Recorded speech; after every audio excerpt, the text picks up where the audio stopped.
దానికి నేనే ఉదాహరణ. 20 సంవత్సరాల క్రితమే ఎన్నో జబ్బులతో చనిపోయే స్టేజ్కి వెళ్ళిపోయాను. ఒక మహానుభావుడి ద్వారా ఈ యొక్క శాకాహారము దాని గొప్పతనము, ధ్యానము దాని గొప్పతనము తెలిసింది. ఆ ఉద్దేశంతో మేము 20 సంవత్సరాల నుంచి కోడిగుడ్డు కూడా తినకుండా మా కుటుంబము పిల్లలు కూడా అందరూ తీసుకోవడం వల్ల అందరూ ఆరోగ్యంగా ఉన్నాం. మా అమ్మాయిలకు కూడా మామూలు డెలివరీలు పురుడు పోసుకోవడానికి ఆపరేషన్ చేసేస్తున్నారు. ఇవన్నీ చేయడం వల్ల మనం ఏం ఇస్తామో తిరిగి వస్తుందండి. ఏ జీవిని చంపే హక్కు లేదు. మనలాగా జీవిద్దామని వచ్చింది. మిత్రులారా, దయచేసి మీలో ఆ మార్పు తెచ్చుకుని శాకాహారాన్ని భుజించి ఆరోగ్యాన్ని పెంచుకుని హాస్పిటల్ పాలవకుండా ఉంటారని నేను మనస్ఫూర్తిగా కోరుకుంటున్నాను. ఒకే ఒక్క పద్యంతో నా గురువు నన్ను మార్చాడు. పక్షి జాతిని పట్టి పరగ హింసలు పెట్టి కుక్షి నిండా కూరుటకు వండి తినడివాడు వసుధ చండాలుడు అన్నాడు ఆయన. ఆ చక్క ఎగిరే పక్షుల్ని తొక్కుపెట్టి కోసేసి మనం తినడం వల్ల చాలా నష్టం జరుగుతుంది.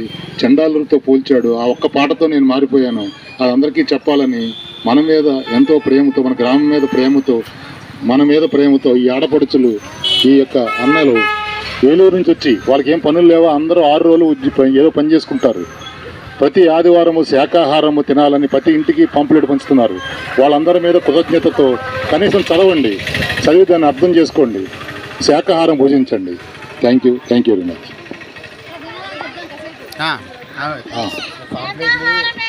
అమృతాహారం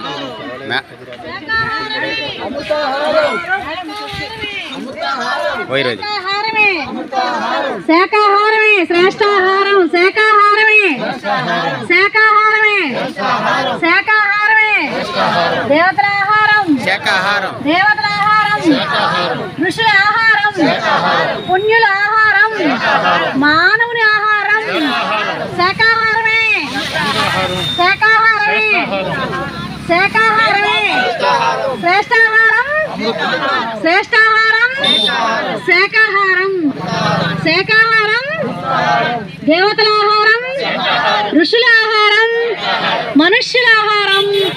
శాకాహారమే శ్రేష్టాహారం. శాకాహారమే అమృతాహారం. శాకాహారమే శ్రేష్టాహారం.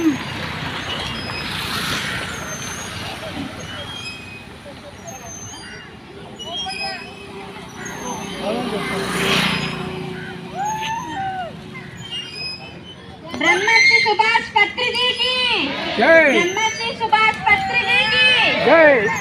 अहिंसा जगत की जय. अहिंसा जगत की जय. ध्यान जगत की जय. ध्यान जगत की पिरामिड जगत की जय. पिरामिड जगत की जय. पिरामिड शक्ति की जय. पिरामिड शक्ति की जय. आरोग्यकर